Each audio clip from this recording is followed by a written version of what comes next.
En ce premier dimanche de Carême, comme tous les premiers dimanches de Carême, nous lisons l'évangile des tentations du Christ au désert. Et si je n'avais pas la foi, et je dis ça en précisant que je joue dans la catégorie de ceux qui ont une foi plus petite que la graine de moutarde, je dirais qu'aujourd'hui, pour cette méditation, j'ai subi une véritable tentation. Non, je n'ai pas été flagellé par le démon pendant la nuit, si c'est à ce à quoi vous pensez. Car vous savez, la tentation ne passe pas toujours par là. Mais souvent, le diable vous gâte. Il ne vous affame pas, il vous gave tellement de pain que vous en mourrez. Ou il vous comble tellement d'inspiration que vous vous y perdez. Vous voyez ce que je veux dire? Si vous vous perdez aujourd'hui, ça ne sera pas ma faute. Pour alléger la chose, je commence par vous raconter une histoire. C'est une histoire abracadabrante, et vous la connaissez sûrement. C'est un conte du poète danois Andersen qui s'intitule « Les habits neufs de l'empereur ». Il était une fois un empereur qui adorait les beaux habits au point d'en changer sans arrêt. Un jour, 2 escrocs débarquent dans son royaume et lui promettent un tissu révolutionnaire. Le tissu était si révolutionnaire que les idiots ou les incompétents seraient incapables de le voir. Intrigué, l'empereur passe commande d'un beau vêtement taillé dans ce tissu sans égal. Les escrocs s'affairent sur du vide. L'empereur vient jeter un œil, il ne voit rien. Mais il garde le silence. Il ne veut évidemment pas être le premier à avoir l'air bête dans tout son royaume. Il envoie ses ministres inspecter. Ils y vont et reviennent, disent que c'est très beau, car ils n'osent pas non plus avouer qu'ils ne voient rien. Le grand jour arrive, les filous habillent l'empereur et il parade dans la rue. Tout le monde fait semblant et applaudit, jusqu'à ce qu'un enfant s'exclame « Mais le roi est nu !» Silence. Puis le rire gagne la foule. Rouge de honte, l'empereur serre les dents et continue d'avancer droit comme un roi. Vous ne voyez pas le rapport avec l'évangile de ce dimanche? Bon, lisons-le déjà, on verra après. Luc chapitre 4, versets 1 à 13. En ce temps-là, après son baptême, Jésus, rempli d'Esprit Saint, quitta les bords du Jourdain. Dans l'esprit, il fut conduit à travers le désert où pendant 40 jours il fut tenté par le diable. Il ne mangea rien durant ces jours-là, et quand ce temps fut écoulé, il eut faim. Le diable lui dit alors, « Si tu es fils de Dieu, ordonne à cette pierre de devenir du pain. » Jésus répondit, « Il est écrit, l'homme ne vit pas seulement de pain. » Alors le diable l'emmena plus haut, et il lui montra en un instant tous les royaumes de la terre. Il lui dit, « Je te donnerai tout ce pouvoir et la gloire de ces royaumes, car cela m'a été remis et je le donne à qui je veux. Donc toi, si tu te prosternes devant moi, tu auras tout cela. » Jésus lui répondit, « Il est écrit, c'est devant le Seigneur ton Dieu que tu te prosterneras, à lui seul tu rendras un culte. » Puis le diable le conduisit à Jérusalem, le plaça au sommet du temple et lui dit, « Si tu es fils de Dieu, d'ici, jette-toi en bas. Car il est écrit, il donnera pour toi à ses anges l'ordre de te garder. Et encore, ils te porteront sur leurs mains, de peur que ton pied ne heurte une pierre. » Jésus lui fit cette réponse, « Il est dit, tu ne mettras pas à l'épreuve le Seigneur ton Dieu. » Ayant ainsi épuisé toutes les formes de tentation, le diable s'éloigna de Jésus jusqu'au moment fixé. Le plus curieux dans cet évangile, je trouve, c'est le fait que le diable dise que tous les royaumes de la terre lui appartiennent. Ce n'est peut-être même pas ça le plus curieux, c'est que, en face, Jésus en semble si convaincu qu'il ne le conteste même pas. Dans l'évangile de Jean, chapitre 12, verset 31, il lui a même décerné le titre de prince du monde et il faut avouer que c'est le plus intrigant de tous les diplômes du diable. N'est-ce pas Dieu le roi de la terre? Comment se fait-il que le diable en soit le prince, se proclame lui-même possesseur des royaumes sans que le Christ lui conteste cela? C'est une question qui a intrigué des générations de chrétiens, qui a fait négliger la politique à nombre d'entre eux et qui continue d'intriguer.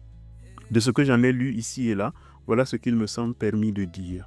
D'abord, dans le soin qu'ils mettent à décrire les tentations du Christ, les évangiles font des clins d'œil à peine discrets à l'Ancien Testament. On voit assez facilement le lien entre les 40 jours du Christ au désert et l'errance de 40 ans du peuple d'Israël dans le désert. Mais je n'hésite pas, si l'on voit en Jésus, comme le fait saint Paul, le nouvel Adam, je n'hésite pas à voir alors, au commencement de la nouvelle création, une mise à l'épreuve aussi décisive que celle qu'affrontèrent Adam et Ève dans le jardin d'Éden. Certes, ici il n'y a que l'homme et le serpent. La femme est absente. Ève figure du peuple épouse de Yahvé, figure de l'Église épouse du Christ, est absente. Mais tout le combat se déroule à cause d'elle, en faveur d'elle. Et dans l'idée de royaume et de royauté qui est évoquée, c'est sa descendance qui est discrètement signalée. Mais je reviendrai sur le sens de cette absence. Pour l'instant, ce que la scène de la tentation nous donne d'observer, c'est le nouvel Adam seul, démuni, affaibli par 40 jours de jeûne, en face d'un serpent en position de force, sûr de lui-même, qui fait figure ici de personnage principal, celui qui mène la danse, qui prend le Christ par la main, lui dit et lui dicte ce qu'il doit faire, l'emmène ici et là. Tout est donc en place pour que le nouvel Adam morde avidement dans la pomme, de nouveau. Mais n'allons pas trop vite en besogne. L'affaire ici ne se réduit pas à une affaire personnelle, à une tentation personnelle. On mange le fruit, on est chassé du jardin, on pleure, on va au confessionnal et on recommence. C'est une affaire hautement plus cosmique.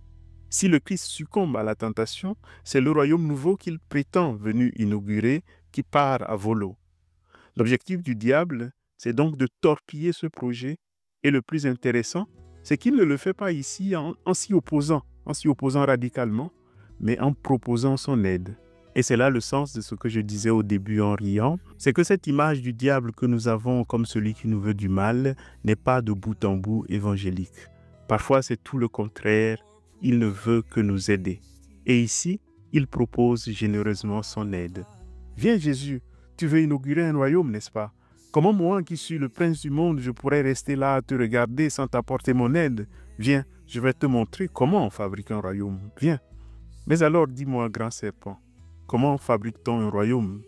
La première mesure, mon cher Jésus, si tu veux fabriquer un royaume, si tu veux rassembler les hommes et les diriger et les tenir en respect, c'est de promettre du pain, toujours du pain et abondamment. De faire croire que tu peux changer les pierres en pain, que tu peux inverser la courbe du chômage en 3 secondes. C'est cela que raconte la première tentation. Il ne s'agit pas d'abord du fait que le Christ a faim. Quelqu'un qui a jeûné 40 jours, ce n'est pas le 41e ou le 42e jour qui va le tuer. Certes, le Christ a faim, mais pareillement, quelqu'un qui a jeûné ne serait-ce que 3 jours de suite, ce n'est pas avec du pain qu'il faut lui proposer de couper son jeûne. Il pourrait en mourir. Il faut commencer par un thé chaud, une soupe légère et je ne sais pas quoi d'autre de léger. La tentation du pain va donc au-delà de la faim immédiate du Christ. C'est à travers lui de la faim de l'humanité entière qu'il est question. Cette faim qui pousse l'humanité à courir derrière ceux qui promettent de changer les pierres en pain comme par miracle. Ceux qui, pour conquérir le pouvoir, promettent de changer les pierres en pain, d'inverser la courbe du chômage, d'augmenter le pouvoir d'achat, de garnir comme par miracle le fameux panier de la ménagère, comme jadis les Romains, qui à l'époque du Christ ne demandaient rien d'autre que du pain et du spectacle. Panem et circenses, j'en avale ma langue. Devant celui qui lui donnera le pain, disait Dostoïevski, l'homme s'inclinera parce qu'il n'y a rien de plus indiscutable que le pain. Un jour, plus tard, le Christ a failli succomber à cette tentation. C'était dans le désert de nouveau, dans l'évangile de Jean au chapitre 6. 5000 hommes et il leur multiplie le pain. Il applique pour ainsi dire la leçon du diable. Et eux, une fois nourris, que font-ils le lendemain? Ils veulent celui-là comme roi. Jésus savait qu'ils allaient venir l'enlever pour faire de lui leur roi. Alors de nouveau, il se retira dans la montagne, lui seul. Si tu multiplies les pains, les hommes feront de toi leur roi. L'arithmétique est simple et Jésus n'échappe à la tentation qu'en prenant la clé des champs. Vient la deuxième tactique pour consolider le royaume, offrir du spectacle, et beaucoup de spectacles. Car au fond, mon cher Jésus, une fois que tu leur auras rempli le ventre, la prochaine chose à faire, c'est de les amuser. Si tu les amuses bien, tu pourras faire ce que tu veux à côté, ils te laisseront tranquille. Car une fois qu'il a la panse pleine, que fait l'homme ordinaire, c'est-à-dire vous et moi? Il s'assied devant la télé. Il va sur TikTok, il regarde les gens sauter du haut du temple et il applaudit. Tel est ce que dit la tentation que Luc place en 3e position, la tentation du spectacle qui consiste à sauter du haut du temple. Le diable demande au Christ de monter au pinacle du temple et de se jeter en l'air pour le plaisir de voir les anges débarquer pour le recueillir entre leurs mains. C'est du spectacle gratuit. Si ça marche, le peuple spectateur criera « Oh, oh !» et applaudira. Et si ça ne marche pas, le même peuple criera « Oh, oh !» en voyant le prestidigitateur s'écraser sur le sol et chacun rentrera chez lui manger sa soupe et se coucher. L'essentiel, c'est que le spectacle ait lieu. Le Barça a gagné, le Barça a perdu, peu importe, l'essentiel c'est que le Barça a joué. Bon, là, je sais que je suis en train de me fâcher avec les fans du Barça, mais comme je suis fan du Barça moi-même, on s'arrangera entre nous. Mais voilà l'essence du spectacle. Au moins ça occupe.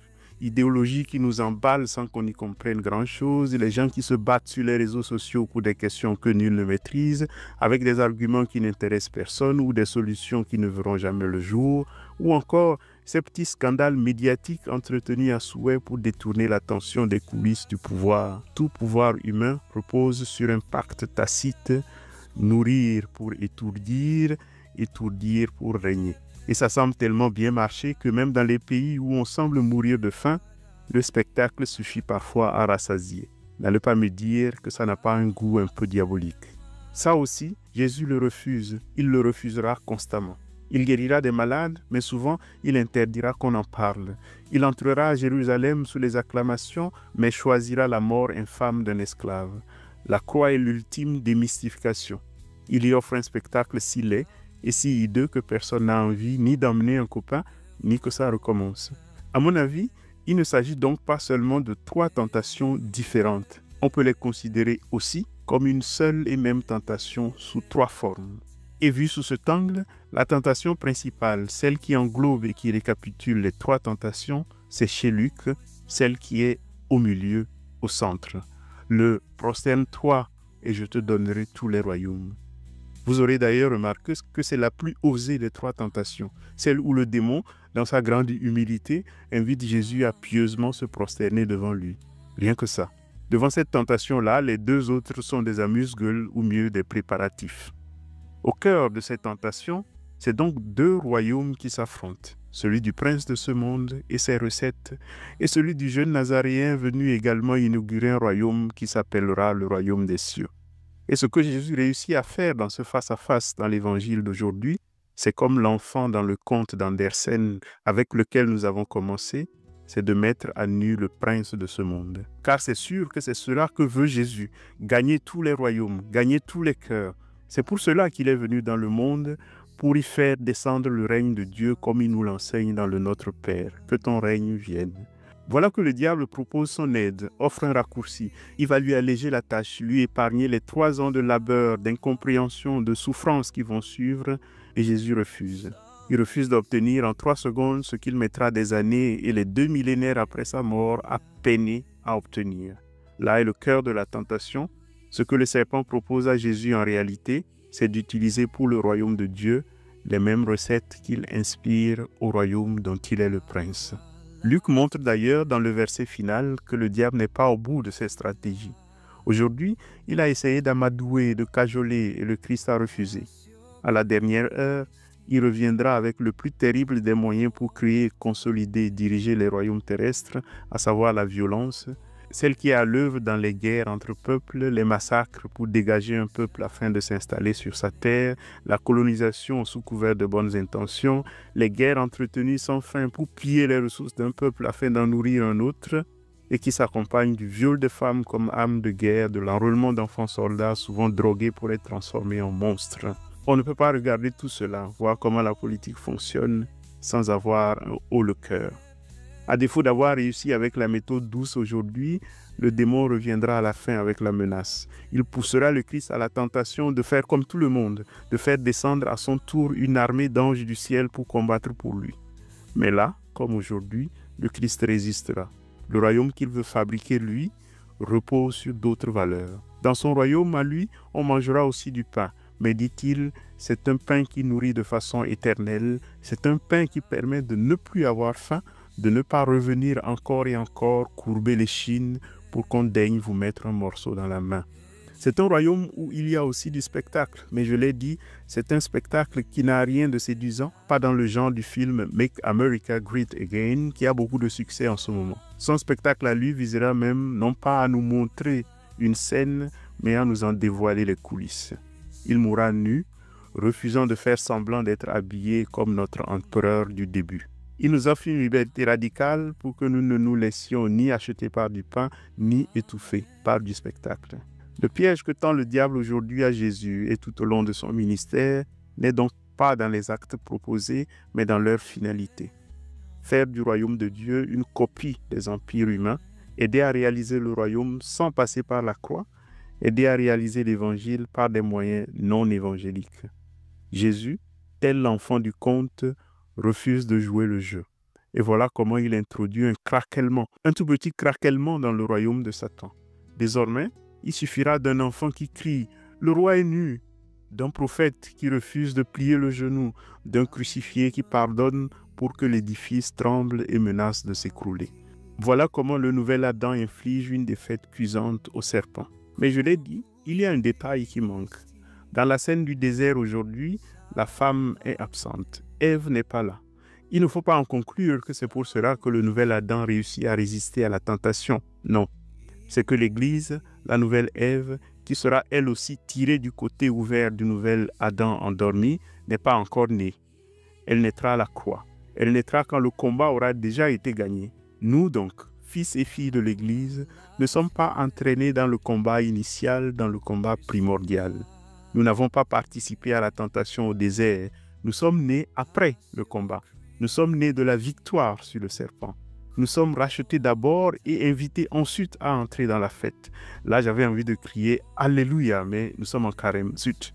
Comme l'enfant prodigue et son frère, aucun des deux enfants n'est invité à participer à l'effort de production de la richesse. Ni l'aîné, qui se plaint de ne pas être valorisé pour son combat, mais personne ne lui a jamais demandé ça. Encore moins le cadet, à qui personne ne réclame de rembourser ce qu'il a gaspillé. À tous les deux, le message est clair, la rédemption a eu lieu. Entrez d'abord dans la fête, le reste, on verra plus tard. Mais le « on verra plus tard » pose aussi une question décisive à l'Église de tous les temps. Au commencement, dans le livre de la Genèse, c'était l'homme qui était absent et qui se vit offrir le délicieux fruit par sa femme. Ici, c'est la femme qui est absente et la question est, quand elle viendra, acceptera-t-elle de manger le fruit nouveau, le fruit non truqué que lui donnera le nouvel Adam? Ou pour parler plus clairement, l'Église, qui est l'épouse du Christ, acceptera-t-elle de suivre son époux sur ce chemin exigeant qui consiste, comme pour cet enfant au milieu de la foule, à crier quand ça ne va pas, à oser dire que le roi est nu? Osera-t-elle? Acceptera-t-elle? Il n'y a qu'à voir l'histoire de l'Église, ses longues tribulations avec elle-même pour comprendre qu'elle est guettée par les mêmes tentations, la tentation qui consiste à vouloir contourner la croix dans l'intention de mieux réaliser l'Évangile, de réaliser l'Évangile par des moyens non évangéliques. Mais c'est pourquoi elle est appelée à la vigilance de chaque instant. Vigilance devant le fait que le diable n'est pas toujours dans ceux qui lui veulent du mal, mais dans ceux qui veulent l'aider à faire plus efficace, plus vite, plus pieux que son Seigneur. Car le diable est aussi celui qui a pour vous des solutions clés en main. Ce n'est pas celui qui vous affame, c'est celui qui vous donne à manger tellement que votre ventre va éclater. Ce n'est pas celui qui vous plonge dans l'obscurité, c'est le prince de la lumière, c'est celui qui vous éclaire tellement que vous en êtes ébloui ou aveuglé et tombé dans le fossé. Ce n'est pas celui qui vous prive d'honneur, c'est celui qui vous élève tellement que le jour où il vous lâche, votre écrasement est si complet qu'il n'y a plus rien à ramasser. Mais comme je l'ai dit, c'est un curieux combat que nous menons, dans lequel la victoire est derrière nous et pas devant nous. On peut parfois tomber, et pourvu qu'on se relève, on aura à jamais sa place dans l'histoire. Alléluia. Ah, zut. À dimanche.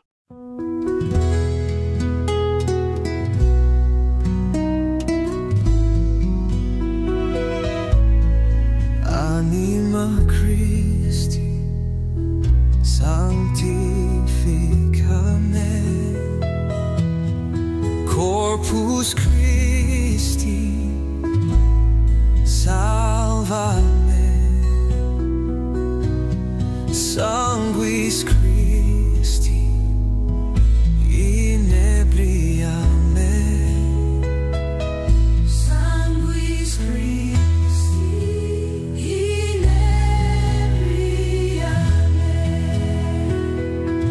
acqua latte